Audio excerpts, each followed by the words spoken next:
محترم حضرات، ایک مرتبہ درود پاک پڑھ لیجیے۔ اللہم صلی علی سیدنا مولانا محمد معدن الجود والکرم وآلہ وبارک وسلم صلاۃ وسلاما علیک یا سیدی یا رسول اللہ وعلی آلک واصحابک اجمعین۔ اللہ تبارک و تعالی کا کرم ہے، زندگی میں ایک مرتبہ پھر یہ رحمت و مغفرت و جہنم سے آزادی کا مہینہ اللہ نے عطا فرمایا۔ آج رمضان المبارک کا پہلا دن، یکم رمضان المبارک 1444 ہجری بمطابق 23 مارچ 2023۔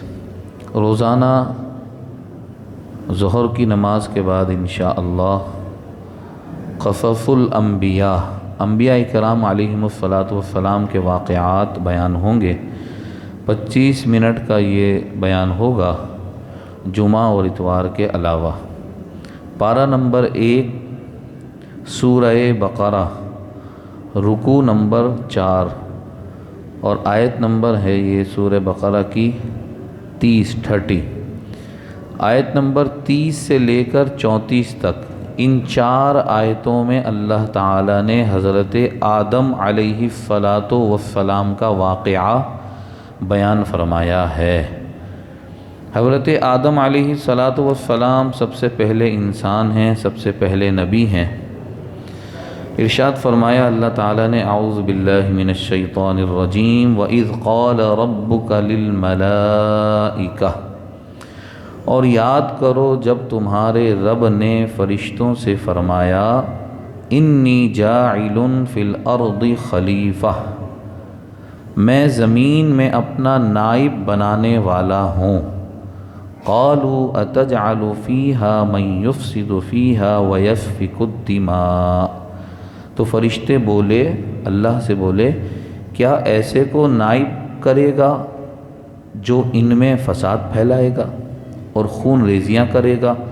وَنَحْنُ نُسَبِّحُ بِحَمْدِكَ وَنُقَدِّسُ لَكَ، اور ہم تیری تسبیح پڑھتے ہیں، تیری پاکی بیان کرتے ہیں۔ قَالَ إِنِّي أَعْلَمُ مَا لَا تَعْلَمُونَ، تو اللہ نے فرمایا بے شک میں جانتا ہوں تم نہیں جانتے۔ یہ تو اس کا ترجمہ تھا۔ اب آئیے ذرا اس واقعے کی کچھ تفصیل۔ اللہ تعالیٰ نے آدم علیہ السلام کو پیدا کرنے سے پہلے یہ اعلان کیا تھا فرشتوں کے سامنے۔ آدم علیہ السلام کی پیدائش سے پہلے اللہ تعالیٰ نے آدم علیہ السلام کی خلافت کا اعلان کیا ہے فرشتوں کے سامنے، اور حضور سے اللہ نے فرمایا، اے حبیب آپ ذرا یاد کیجئے، اس واقعے کو یاد کریں ذرا۔ تو یاد کریں، آپ جب کسی آدمی کو یہ کہتے ہیں بھائی صاحب ذرا یاد کرنا، اس واقعے کو یاد کرنا، یاد آیا آپ کو؟ جب یہ بات کہی جاتی ہے نا کسی سے کہ یاد کرو ذرا اس کو، تھوڑا یاد آیا آپ کو؟ یہ بات اس وقت کہی جاتی ہے جب کسی کو اس بات کا علم ہو، وہ جانتا ہو، اس کی نالج میں ہو، بس اس کو ریمائنڈ کرایا جا رہا ہے۔ اور اللہ تعالیٰ یہاں حضور سے کیا فرما رہا ہے؟ حبیب یاد کیجئے۔ تو پتہ چلا حضور یہ سارے واقعات جانتے تھے، جب دنیا میں آئے تو جانتے تھے۔ اللہ فرما رہا ہے یاد کیجئے اس واقعے کو جب ہم نے آدم کو خلیفہ بنایا تھا، اور یہ تو حضور کی پیدائش سے، پیدا ہونے سے لاکھوں سال پہلے کا واقعہ ہے۔ تو فرمایا یاد کیجئے۔ ایک معنی یہ بھی مفسرین نے بیان فرمایا ہے، محبوب لوگوں سے وہ والا واقعہ بیان کیجئے، ذکر کیجئے۔ تو جب اللہ نے حضور سے فرمایا کہ یاد کیجئے، تو یہ بات صرف اسے کہی جائے گی جو جانتا ہو اور اس کو معلوم ہو۔ تو یہ سارے واقعات اس طرح کے، مثلا آپ سورہ فیل سنیے، آپ نے الم تر کیف فعل ربک باصحاب الفیل، اے حبیب کیا آپ نے نہیں دیکھا تھا کہ ہم نے ہاتھی والوں کے ساتھ کیا کیا تھا؟ وہ جو ابرہہ کا لشکر آیا تھا اور کعبے کو گرانے کے لیے اس نے کوشش کی تھی، تو اللہ نے حضور سے فرمایا کیا آپ نے نہیں دیکھا تھا؟ یعنی دیکھا تھا۔ جب کسی کو یہ کہا جائے نا کیا آپ کو نہیں پتہ یہ بات، کیا آپ نے نہیں دیکھا تھا، اس کو کہتے ہیں استفہام انکاری۔ کیا آپ نے نہیں دیکھا یعنی آپ نے دیکھا ہے۔ تو اب سوال یہ پیدا ہوا کہ حضور جب دنیا میں آئے تو حضور نے تو کوئی ہسٹری کی، تاریخ کی کتاب ہی نہیں پڑھی تھی کہ دنیا میں کب اور کیا ہوا۔ جیسے ہم لوگ ہسٹری پڑھتے ہیں نا، اسلام کیسے آیا، جنگ کیسے ہوئی، مکہ کیسے فتح ہوا، پھر یہ جنگیں کیسی لڑی گئیں، وہ پوری ہسٹری پڑھتے ہیں تب ہمیں نالج ہوتی ہے۔ اچھا یہ ہوا تھا، یہ ہوا تھا، یہ ہوا تھا، 100 سال پہلے یہ ہوا تھا، 200 سال پہلے یہ ہوا تھا۔ حضور نے دنیا کی کوئی کتاب نہیں پڑھی، حضور نے دنیا سے کسی سے علم بھی نہیں حاصل کیا۔ کیوں؟ ظاہر سی بات ہے، حضور کا استاد کون بن سکتا ہے، حضور کا ٹیچر کون ہو سکتا ہے؟ تو پھر حضور کو یہ سارا علم کیسے ہوا، یہ ساری معلومات کیسے ہوئی حضور کو؟ تو پھر بات یہ ہے، میرے رب نے فرمایا وَعَلَّمَكَ مَا لَمْ تَكُنْ تَعْلَمْ، اللہ نے فرمایا حبیب ہم نے تم کو سب کچھ سکھا دیا۔ اللہ نے فرمایا ہم نے تم کو سب کچھ سکھا دیا، سب کچھ بتا دیا جو تم نہیں جانتے تھے۔ تو یہ قرآن جب اتر رہا تھا حضور پر تو اس سے پہلے کہ یہ واقعات ہیں، اور حضور نے دنیا میں کتاب پڑھ کر نہیں رب کے بتانے سے جانا، تو یہ ثابت ہوا کہ حضور سے پہلے کے جتنے واقعات ہیں حضور کو دکھائے گئے تھے۔ تو فرمایا اے حبیب اس واقعے کو یاد کرو۔ اچھا ایک چیز اور میں بتا دوں کہ اللہ تعالیٰ نے فرشتوں سے جب یہ بات کہی، اے فرشتوں میں آدم علیہ السلام کو خلافت دے رہا ہوں، اپنا نائب بنا رہا ہوں، اللہ تعالیٰ نے ہمارے لیے اس میں ایک سبق رکھا ہے، ہمارے لیے اس میں ایک چیز سیکھنے کے لیے رکھی ہے۔ کیا؟ وہ یہ کہ اللہ تبارک و تعالی یہ ہمیں سکھا رہا ہے کوئی بھی کام کرو تو اس سے پہلے مشورہ کرو۔ کس سے؟ اب آپ جو مخلص و چاہنے والے ہیں، جو آپ کے ساتھ اچھے ہیں، آپ کو اچھا مشورہ دیں گے، آپ کے دشمن نہیں ہیں، حسد کرنے والے نہیں ہیں، ان سے تو خیر مشورہ ہی نہیں کرنا چاہیے۔ حاسد سے تو کبھی بھی مشورہ نہیں کرنا چاہیے۔ جو حسد کرنے والا ہوتا ہے اس کے بارے میں تو یہاں تک ہے کہ حدیث شریف ہے کہ اچھا خواب کبھی بھی اپنے بدخواہ کو مت سنانا۔ کوئی اچھا خواب آپ دیکھیں تو کبھی بھی اچھا خواب کسی ایسے انسان کو مت سنائیں جو آپ سے جلتا ہو، جیلیس ہو، حسد کرتا ہو یا آپ کا دشمن ہو۔ تو اللہ تعالیٰ فرشتوں کو یہ بات کہہ رہا ہے تو ہمیں یہ سبق ہے، کوئی کام کرو، کوئی ارادہ کرو، کسی کام کرنے کا اسٹارٹ لو تو مشورہ کر لو، یہ اللہ کی سنت ہے۔ حالانکہ اللہ محتاج نہیں ہے، دیکھیں مشورہ کیوں کیا جاتا ہے؟ ہو سکتا ہے جو کام میں کرنے والا ہوں اس میں کوئی غلطی کر رہا ہوں، دوسرا کوئی مجھے اس سے اچھا مشورہ دے گا، اچھی رائے دے گا تو میں اور اچھا کام کر لوں گا۔ تو اللہ سے بڑھ کر تو کسی کا علم ہی نہیں ہے، برابر بھی نہیں ہے۔ تو اللہ نے پھر بھی فرشتوں کے سامنے یہ بات فرمائی، حکمت یہ تھی کہ بندوں کو مشورے کی ہدایت مل جائے، کہ مشورہ سنت الہیہ بن جائے۔ اور دوسری بات اللہ تعالیٰ نے فرشتوں کے سامنے یہ ظاہر فرمایا کہ میں خلیفہ بنانے والا ہوں۔ آدم علیہ السلام ابھی پیدا ہی نہیں ہوئے، پیدا ہونے سے پہلے یہ بات اللہ نے فرشتوں سے کہی۔ تو فرشتوں کے سامنے آدم علیہ السلام کی عظمت، مقام، مرتبہ بیان کیا جا رہا ہے۔ میں آپ کو مثال دے کے سمجھاتا ہوں۔ آپ کی کنٹری کا کوئی جو ہے منسٹر یا منسٹر سے نیچے کوئی بندہ، کوئی ہیلتھ ڈپارٹمنٹ کا بندہ یا منسٹری آف افیئرس کا کوئی بندہ فورن کنٹری جاتا ہے، وزٹ پہ جاتا ہے، دورے پہ جاتا ہے، تو جس ملک میں جاتا ہے وہاں کوئی خاص اس کا اعلان یا بہت زیادہ شور نہیں ہوتا کہ بھی وہ آ رہا ہے۔ لیکن آپ کی کنٹری کا پرائم منسٹر یا پریزیڈنٹ اگر کسی دوسری کنٹری میں جائے، اوہو پہلے سے اعلان ہوتا ہے بھائی وہ ٹنزانیہ کے پرائم منسٹر آ رہے ہیں، پریزیڈنٹ آ رہے ہیں، یہاں بھی شور مچتا ہے، نیوز میں آتا ہے، چینلز میں آتا ہے، سوشل میڈیا میں آتا ہے، ایسا ہوتا ہے؟ تو یہاں آدم علیہ السلام سلطنت کے بادشاہ ہیں، انہوں نے دنیا میں آنا ہے، پیدا ہونا ہے، اور ان کو نائب بنایا جانا ہے۔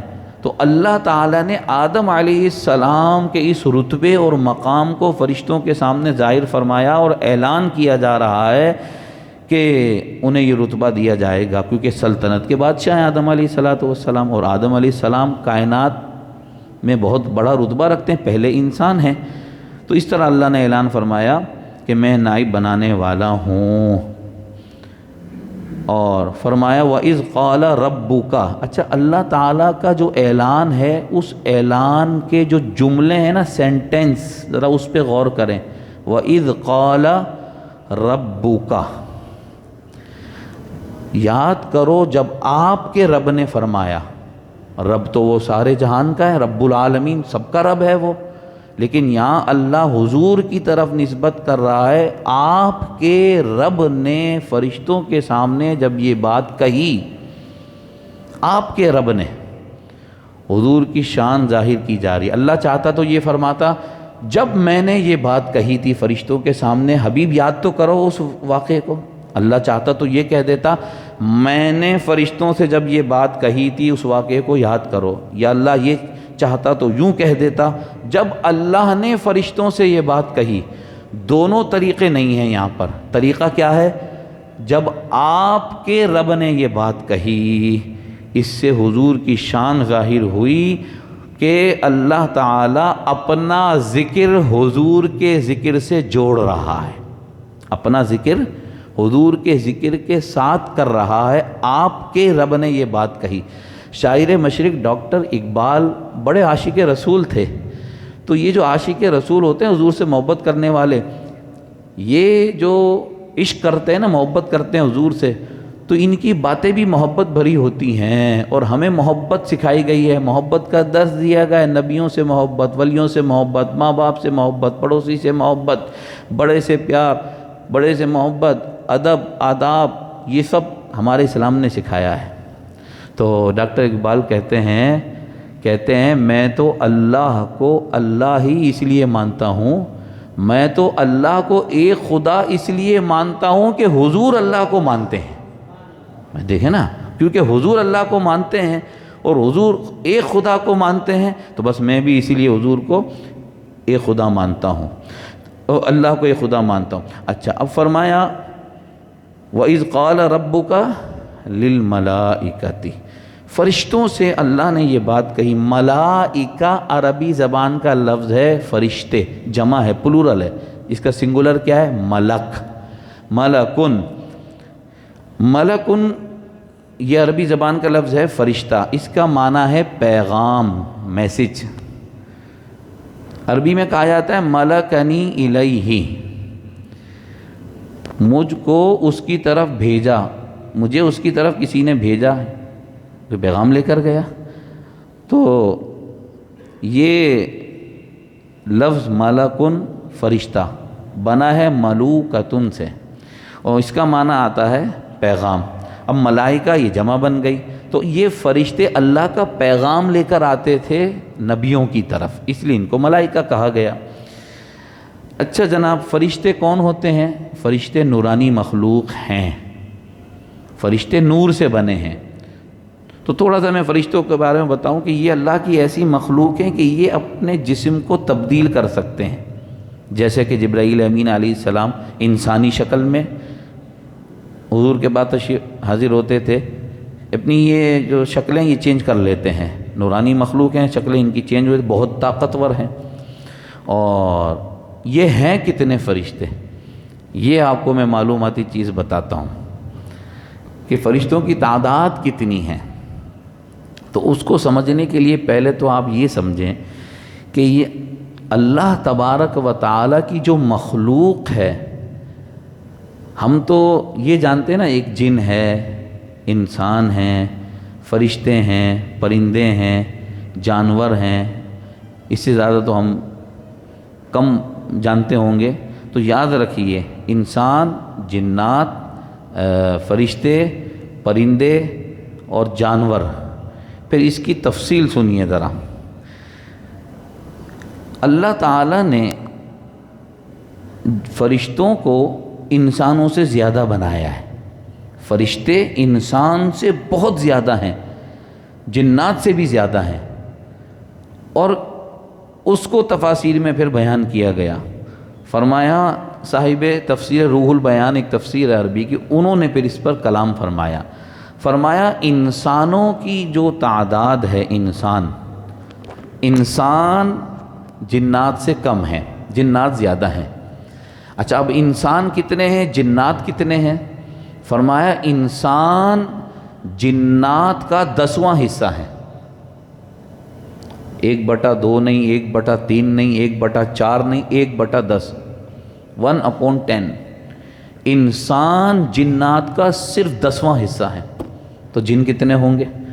تو وہ فرماتے ہیں انسان جنات کا 10واں حصہ ہے، اور سارے جنات اور سارے انسانوں کو اگر ملا لیا جائے تو سارے جنات اور سارے انسان زمین کے جانوروں کا 10واں حصہ ہے۔ تو زمین کے جانور کتنے ہوئے؟ اب زمین کے جانور کتنے ہوئے؟ تو وہ فرماتے ہیں کہ پھر انسانوں کو بھی ملا لو، جنات کو بھی ملا لو، اور زمین کے سارے جانوروں کو ملا لو تو یہ سارے پھر پرندوں کا 10واں حصہ ہے۔ برڈز، پرندے سمجھتے ہیں، برڈز، تو پرندے پھر کتنے ہوں گے؟ تو فرمایا پھر پرندوں کو یوں سمجھو کہ پھر تم انسان، جنات اور پھر خشکی کے یہ جانور اور پھر سارے پرندوں کو ملا لو تو یہ سارے مل کر سمندر کی مخلوق کا 10واں حصہ ہے۔ وہ سمندر کی مخلوق کتنی ہوگی؟ تو فرمایا کہ پھر تم ان سب کو ملاؤ، انسان، جنات، زمین کے جانور، پرندے اور سمندر کی ساری مخلوق، ان سب کو جمع کر لو تو زمین میں اللہ کے جتنے فرشتے ہیں یہ سارے اس کا 10واں حصہ ہے۔ تو زمین میں فرشتے کتنے ہوں گے؟ تو فرمایا اب ان سب کو ملاؤ، انسان، جنات، زمین کے جانور، پرندے، سمندر کی مخلوق اور زمین کے سارے فرشتوں کو ملاؤ تو یہ سارے مل کر آسمان کے فرشتوں کا 10واں حصہ ہے۔ آسمان کے فرشتے کتنے؟ فرمایا پھر ان سب کو جمع کرو، سب کو ملاؤ تو یہ سب مل کر دوسرے آسمان کے فرشتوں کا 10واں حصہ ہے۔ پھر دوسرے آسمان کے فرشتے کتنے؟ کہا پھر ان سب کو جمع کرو تو یہ سارے مل کر تیسرے آسمان کا 10واں حصہ۔ پھر یہ ترتیب چوتھے، پانچویں، چھٹے، ساتویں، پھر ساتویں آسمان کے فرشتے پچھلے 6 آسمانوں سے سب سے زیادہ۔ پھر فرمایا کہ ساتویں آسمان کے فرشتے کتنے ہوں گے، اس کی کوئی تعداد؟ کہا پھر 7 آسمانوں کے فرشتوں کو ملاؤ اور دیگر ساری چیزوں کو ملا لو تو پھر وہ فرشتے جو اللہ کی کرسی کے آس پاس ہیں۔ حدیث شریف میں تفصیل ہے کہ ایک کرسی ہے، اب وہ کرسی کیسی ہے یہ اللہ جانتا ہے۔ رب تبارک و تعالیٰ کی اس کرسی کے آس پاس ارد گرد جو فرشتے ہیں نا، وہ یہ سارے فرشتے، یہ ساری مخلوق اس کرسی کے ارد گرد رہنے والے فرشتوں کا 10واں حصہ ہیں۔ اچھا، پھر کرسی کے آس پاس کے فرشتوں کی تعداد کتنی ہوگی؟ فرمایا پھر یہ کرسی والے فرشتے، 7 آسمان والے فرشتے، سارے انسان، سارے جنات، ساری سمندری مخلوق، سارے پرندے، سب کو جمع کر لو تو اللہ کا جو عرش ہے، عرش اعظم کے ایک پردے کے فرشتوں کے مقابلے میں یہ 10واں حصہ ہے۔ اچھا، اللہ کے عرش اعظم کے جو پردے ہیں وہ کتنے ہیں؟ یہ تو ایک پردے کے پاس رہنے والے فرشتوں کا 10واں حصہ یہ سارے۔ فرمایا اللہ کے عرش اعظم کے جو گرد پردے لگے ہوئے ہیں، حجاب ہیں، پردے ہیں، وہ 6 لاکھ پردے ہیں۔ اللہ، یہ تعداد کتنی ہے!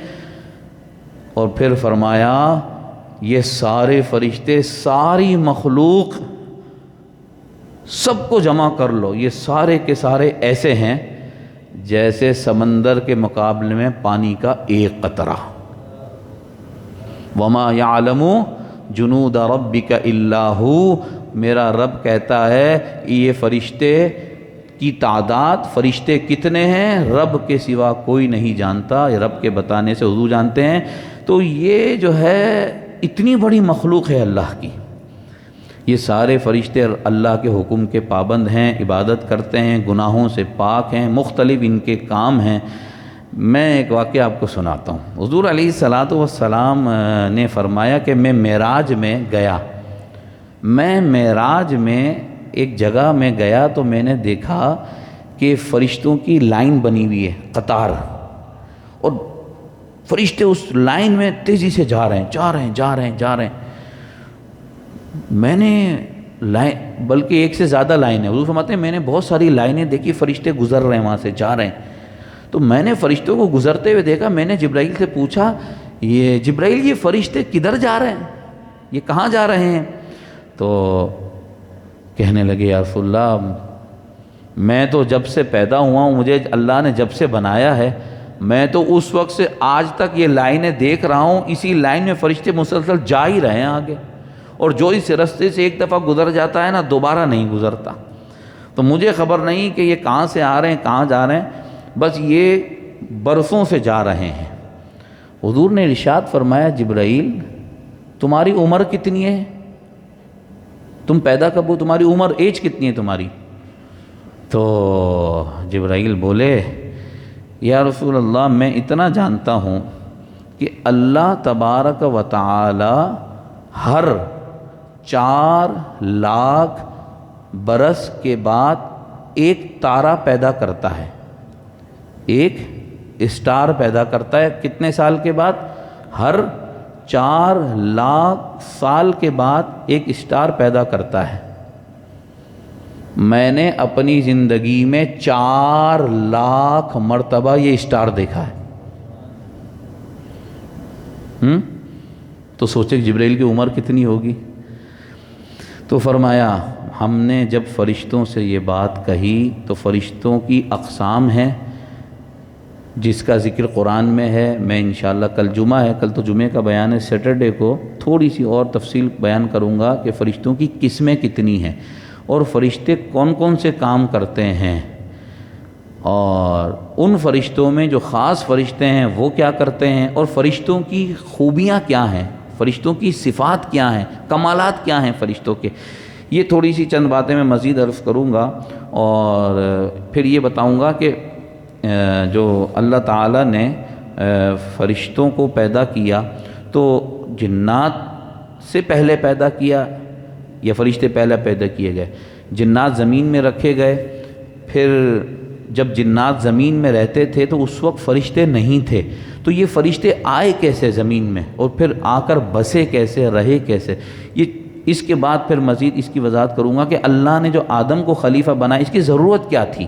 نائب بنایا نا اللہ نے آدم علیہ السلام کو، وہ بھی زمین میں، تو اس کی ضرورت کیا تھی، حکمت کیا تھی، کیوں یہ اللہ نے آدم علیہ السلام کو جو خلیفہ بنایا؟ اور خلافت کا معنی کیا ہے؟ ہم جو کسی کو خلیفہ بناتے ہیں یا نائب بناتے ہیں اس کا مقصد تو یہ ہوتا ہے نا کہ میں تو دنیا سے جا رہا ہوں، اب میرے بعد یہ نظام چلائے گا، تو اللہ کو کیا ضرورت پڑ گئی؟ اللہ تو حی ہے، ہمیشہ سے ہے، ہمیشہ رہے گا، اس کو تو موت نہیں آئے گی، نہ وہ اونگتا ہے نہ اسے نیند آتی ہے، وہ تو ہمیشہ کے لیے زندہ ہے، تو پھر اللہ نے آدم کو کیوں خلیفہ بنایا؟ اس پر میں انشاءاللہ عرض کروں گا۔ اللہ تبارک و تعالی ہم سب کو قرآن کا علم عطا فرمائے اور قرآن کی برکت سے ہم سب کی مغفرت فرمائے۔ وما علینا الا البلاغ المبین۔